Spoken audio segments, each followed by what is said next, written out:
Hello friends, मैं आपका दोस्त आर के सिंह। आज के नए वीडियो में दूसरा जो वीडियो है सीबीएसई क्लास 10th के टर्म 1 एग्ज़ाम के ये वीडियो जो सोशल साइंस का एग्ज़ाम होने वाला है 30 नवंबर को, उससे रिलेटेड जो पहला वीडियो आज आप लोगों को मिला है उसमें हिस्ट्री का चैप्टर 1 से था। और फिर मैं दूसरा टॉपिक इसको कवर करने जा रहा हूँ। इसमें हम लोग पॉलिटिकल साइंस मीन्स सिविक्स का चैप्टर 1, तो चैप्टर है आपका पावर शेयरिंग। पावर शेयरिंग क्या है, तो सबसे पहले मैं बता दूं पावर शेयरिंग क्या होती है। तो we are discussing about that. जैसा कि हम लोग जानते हैं सिविक्स यानी पॉलिटिकल साइंस में लोकतांत्रिक देश में किसी भी डेमोक्रेटिक कंट्री में सत्ता जो होती है, सरकार जो होती है, उसकी जो पार्टिसिपेशन होती है, भागीदारी होती है, वो कितना इंपॉर्टेंट, कितना परसेंट किसकी पावर है, ये उसके परसेंटेज, उसकी शेयरिंग के आधार पर निर्भर होता है। तो मैं इसमें थोड़ा सा चीज बता दूं कि हमारे यहाँ अगर हम एग्जांपल देते हैं इंडिया की, ऐसे आपके जो बुक में जो एग्जाम पॉइंट ऑफ व्यू जो एग्जांपल दिया है वो बेल्जियम का दिया है, मैं वो भी एक्सप्लेन करूंगा। लेकिन मैं इंडिया की बता दूं तो इंडिया का जो डेमोक्रेटिक ढांचा है, स्ट्रक्चर है, वो है फेडरल स्ट्रक्चर्स है। फेडरल स्ट्रक्चर थोड़ा सा समझा देंगे, फिर आपको पावर शेयरिंग अपने आप समझ में आ जाएगा। फेडरल स्ट्रक्चर्स मींस की संघीय ढांचा, यानी हमारे यहाँ जो गवर्नमेंट है, सरकार है, वो 3 टायर गवर्नमेंट है। एक जो है यूनियन गवर्नमेंट, जो सेंट्रल गवर्नमेंट जिसके हेड प्राइम मिनिस्टर होते हैं। दूसरा जो स्टेट गवर्नमेंट जिसके हेड चीफ मिनिस्टर होते हैं। और तीसरा जो पंचायती राज सिस्टम। पंचायती राज सिस्टम में आप जानते हैं अभी इलेक्शन का दौर है, इसमें जो मुखिया, वार्ड मेंबर, जिला परिषद यानी गांव से रिलेटेड जो भी चीजें हैं उसमें इंपॉर्टेंट है। तो आइए मैं आपको जो आपके बुक से रिलेटेड इंपॉर्टेंट पॉइंट है उससे मैं आपको रूबरू कराता हूं, उसको समझाता हूं कि क्योंकि आपको जब तक अपने पॉइंट्स के अकॉर्डिंगली क्लियर नहीं होगा तो गर्दन हिलाइएगा। सो आइए हम आपको आपके जो चैप्टर है उस चैप्टर के माध्यम से मैं समझाने की कोशिश कर रहा हूँ point by point, very shortly, power sharing. तो इस में हम लोग 2 कंट्री के बारे में देखा था हम लोगों ने, बेल्जियम और श्रीलंका। तो ये जो कंट्री की कहानी है, इसमें Belgium is a small country in Europe, smaller in area than the state Haryana. It is border with France, in Netherlands, Germany and Luxembourg. It has a population of the little over the 1 crores and about half population of Haryana. The ethnic composition of this small country is very complex. तो मैं पूरा का पूरा नहीं बता रहा हूँ, सबसे इम्पोर्टेंट पार्ट है। अब देखिए यहाँ पर जो है ये वर्ड आया है इथनिक। इथनिक का मतलब होता है ऐसे विचारधारा जो पुराने ख्यालात से ग्रसित कर सकते हैं, स्टीरियोटाइप पर्सन।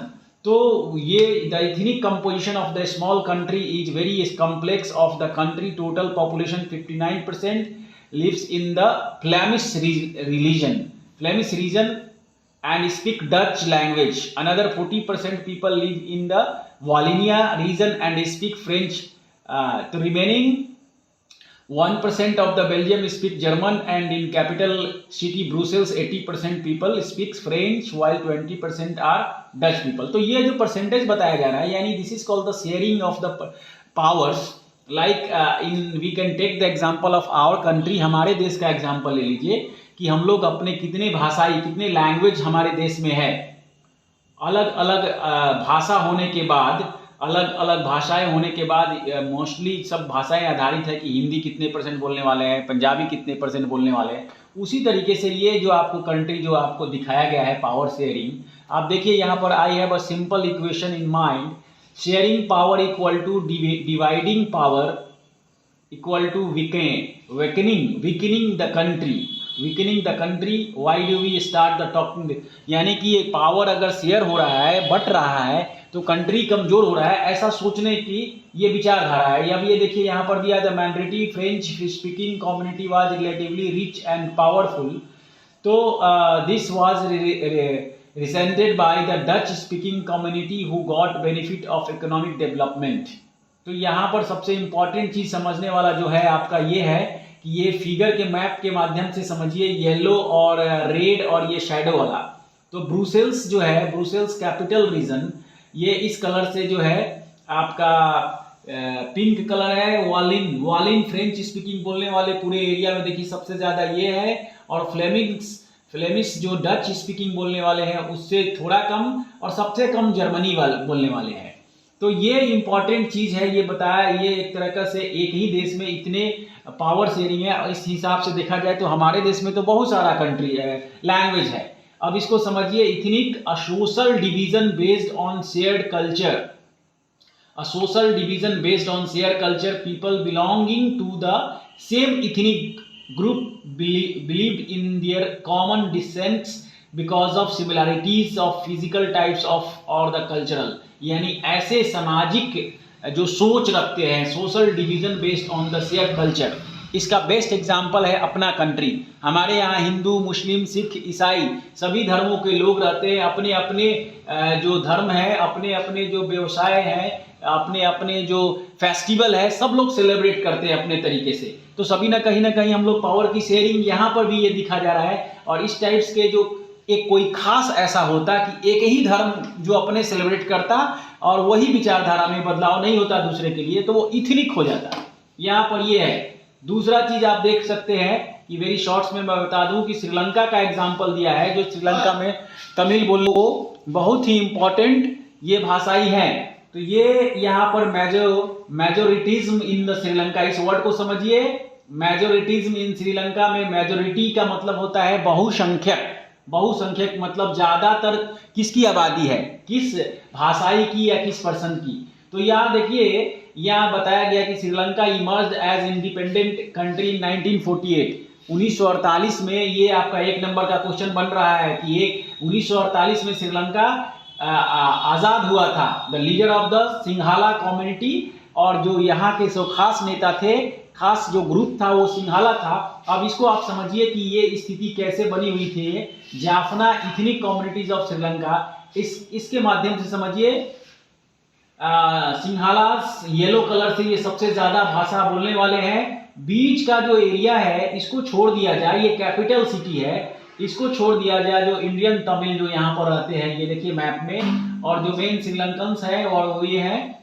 उसके बाद मुस्लिम के जो एरिया है ये साइड से है। तो ये आपको दिखा रहा है कि मैक्सिमम लोग जो है एक अलग तमिल भाषा बोलने वाले हैं, कुछ खास जो है श्रीलंकन में वहाँ पर सिंघाला ग्रुप के हैं। और यहाँ पर ये देखिए मेजोरिटिज्म का है, belief that majority community should be able to rule a country in which we have which ever way in wants by disregarding the wishes and needs of the minority. यानी वैसे लोग जो बहुसंख्यक हैं, बहुत ज्यादा आबादी के हैं, और उससे कम आबादी वाले लोगों को उनकी फेस्टिवल सेलिब्रेट नहीं करने देते हैं, उनको डिस्टर्बेंस करते हैं अपने अपनी आज़ादी के लिए। तो वो वहाँ पर मेजोरिटिज्म की परिभाषा हो गई। अब आप देखिए यहाँ पर जो समझने वाली चीज है, एकोमोडेशंस मतलब होता है उनके रहने के लिए। तो ये इंपॉर्टेंट है। इससे इंपॉर्टेंट बात मैं जो बता दूं, अगला पॉइंट है आपका सिविल वार। सिविल वार का मतलब होता है शीत युद्ध, violent conflict between opposing groups within the country that become so intense that it happens like a war। मतलब फिजिकली युद्ध नहीं होगा, बम बारूद गोला नहीं छूटेगा, इसमें क्या है, वाक युद्ध होगा। जैसे अभी हमारा चाइना का शीत युद्ध चल रहा है। चाइना ने कहा बॉर्डर पर हम इतना सैनिक लाके खड़ा कर देंगे, इंडिया भी बोला कि हम भी इतना सैनिक लाके खड़ा कर दिए। एक दूसरे में वार्ता हो रही है, कहीं वार्ता विफल हो जा रही है। तो ये फिर वो कह रहा है हम आप ये बॉर्डर के पास रोड बनाएंगे, तो हम कह रहे हैं हम यहाँ पर एयरपोर्ट बनाएंगे। तो इस तरह से ये युद्ध, वाक युद्ध चल रहा है। इसी वाक युद्ध को हम लोग शीत युद्ध कहते हैं। अब आप देखिए यहाँ पर एक चीज और बताया गया है यहाँ पर कि कैसे कॉमन शेयर करते हैं ये लोग यहाँ पर इस चीजों को। और यहाँ पर इसके बाद apart from the central state government, जो ये चीजें दिखाया गया है यूरोप के पार्लियामेंट ब्रुसेल्स का दिखाया गया है।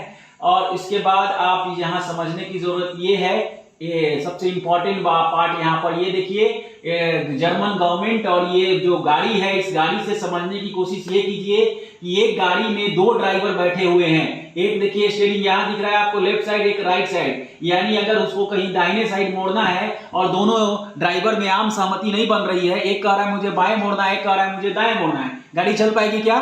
नहीं चल पाएगी। तो यहां पर एक डिस्टर्बेंस है पावर शेयरिंग का, इसका ड्रॉबैक है, पावर शेयरिंग का ये ड्रॉबैक कहलाएगा। यानी पावर शेयरिंग में दोनों लोगों की आम सहमति बनना बहुत जरूरी है सरकार के माध्यम से। तो बहुत बढ़िया एग्जांपल यहाँ पर आपको है, ये बाइक गाड़ी की एग्जांपल जो है यहाँ पर दिया हुआ है। उसके बाद अगला पॉइंट है, बहुत इंपॉर्टेंट पॉइंट इस चैप्टर का है आपका, prudential, based on prudence or on careful calculation of gains and losses. Prudential decisions are usually contrasted within the decision based on purely on moral consideration.